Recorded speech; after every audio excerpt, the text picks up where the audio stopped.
ठीक नहीं किया पार्थ। चित्रांगदा को उस अवस्था में छोड़कर चले आना तुम्हारे लिए किसी भी प्रकार से उचित नहीं था। तुमने बड़ा अन्याय किया है उसके साथ। और उसने मेरे साथ जो किया, क्या वो उचित था केशव? उसने मेरे साथ छल किया है, मेरे विश्वास के साथ छल किया है, मेरे सम्मान के साथ छल किया है। मैंने उससे विवाह इसलिए नहीं किया था कि मैं उसे प्रेम करता हूं। आपके परामर्श और राजनैतिक आवश्यकता की पूर्ति के लिए मैंने उससे विवाह किया था। मैं उसे वो प्रेम भी देना चाहता था जो केवल एक पत्नी का अधिकार है। किंतु केशव, चित्रांगदा इस अधिकार के योग्य नहीं है। उसने तो सुहाग रात्रि में ही मुझसे छल करना आरंभ कर दिया था। पहली रात्रि को ही वो मुझे अकेला छोड़कर किसी और पुरुष से मिलने चली गई थी केशव। पत्नी के चरित्र पर इतनी सरलता से कीचड़ उछाल देना, यह एक सभ्य और शिक्षित पुरुष को शोभा नहीं देता पार्थ। तुम्हें उससे यह पूछना चाहिए था कि वो क्यों और किससे मिलने गई थी। केशव, पहले तो मेरी समझ में नहीं आया कि उसका अभिप्राय क्या है, किंतु जब वो लौटी तो मैंने उससे पूछा तो उसने टालते हुए उत्तर दिया कि उसे बताने में लज्जा आ रही है, और मैं चुप हो गया। अर्थात उसने तुम्हें यह बताने से मना कर दिया कि वो किससे मिलने गई थी? नहीं केशव, उसने मुझसे कहा कि वो कामदेव और रति से मिलने गई थी। तो मैंने उसे साफ साफ कह दिया कि मुझे सब कुछ ज्ञात है कि वो कामदेव और रति से मिलने नहीं गई थी। वो झूठ बोल रही थी केशव, वो झूठ बोल रही थी। अच्छा, तो फिर किससे मिलने गई थी? किसी पुरुष से जो कदाचित उसका पुराना प्रेमी है। ओह, और उस पुरुष से जो कदाचित उसका पुराना प्रेमी था, चित्रांगदा को मिलते किसने देखा? तुमने? नहीं केशव, मैंने नहीं देखा, किंतु उसे उलूपी ने अवश्य देखा है। उस रात्रि वो मणिपुर में ही थी। उसने मुझसे कहा कि उसने चित्रांगदा को किसी पुरुष से मिलते हुए देखा है और उससे घुल मिलकर बातें करते देखा है। उलूपी ने कहा और तुमने मान लिया? केशव, उलूपी के झूठ बोलने का तो कोई कारण ही नहीं है। कारण था पार्थ,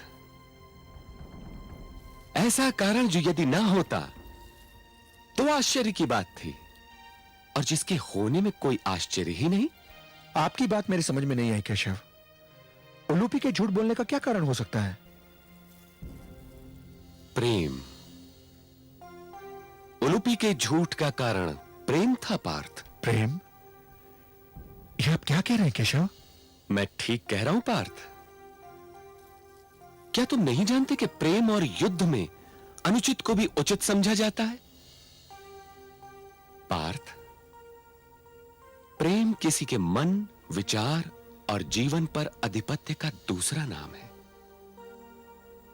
प्रेम करने वालों को जब यह आधिपत्य संकट में दिखाई देता है तो वो उसके लिए अनुचित कार्य को भी उचित मान बैठते हैं,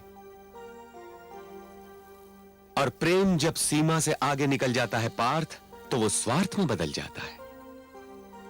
उलूपी ने जो किया वो प्रेमिका होने के नाते नहीं, एक ऐसी स्त्री होने के नाते किया जो यह समझ रही थी कि चित्रांगदा ने उसके अधिकार पर आक्रमण किया है।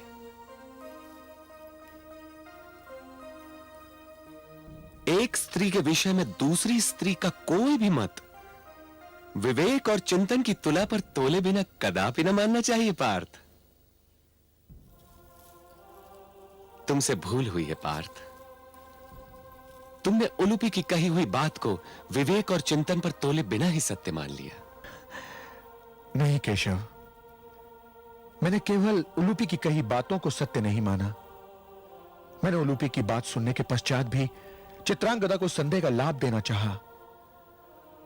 मैं उलूपी की कही बात को भूलने के लिए तैयार था, किंतु मैं अपनी आंखों को तो झुठला नहीं सकता ना। नागलोक से जब मैं लौटकर चित्रांगदा से मिलने गया तो मैंने किसी पुरुष को खिड़की से भागते देखा। इस घिनौने दृश्य के तो स्वयं मेरे नेत्र साक्षी है केशव, मेरे नेत्र। और यह दृश्य देखते ही तुम्हारे मन में बैठा संदेह विश्वास में बदल गया, यही कहना चाहते हो ना? हां केशव, यह सत्य है। फिर मुझे इस बात का विश्वास हो गया कि उलूपी ने जो कुछ भी मुझसे कहा वो सत्य है।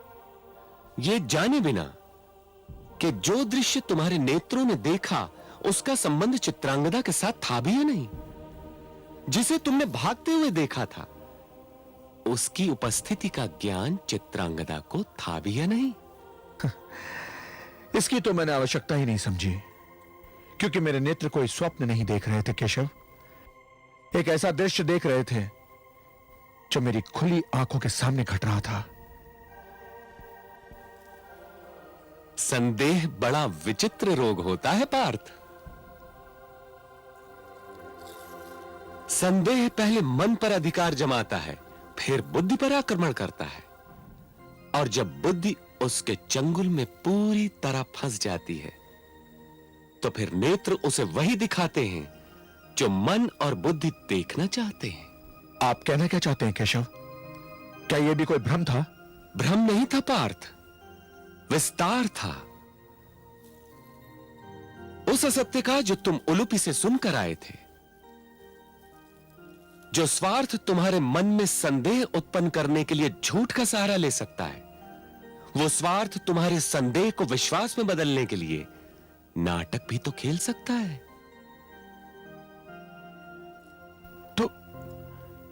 तो ये क्या कोई षड्यंत्र था?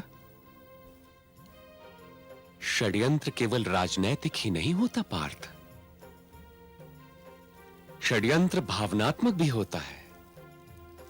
तुमने जो देखा उसका चित्रांगदा के साथ कोई संबंध नहीं था। उसका यदि संबंध किसी से था तो वो केवल उलूपी के स्वार्थ से था। यदि चित्रांगदा में कोई खोट होता तो मैं तुम्हें उससे विवाह का परामर्श क्यों देता?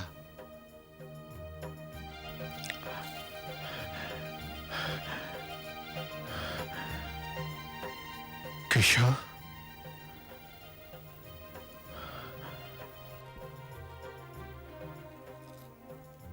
अब मैं चलता हूं पार्थ। सोचो, एकांत में सोचो। विवेक का दीप जलता है तो संदेह की आंधी भी उसे नहीं बुझा पाती।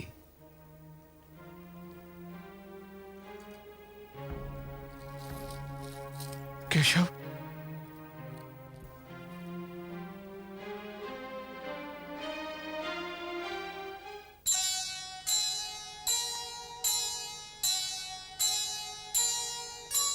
कहा कृष्ण ने पार्थ से मुस्का कर तत्काल, मन में मत संदेह रख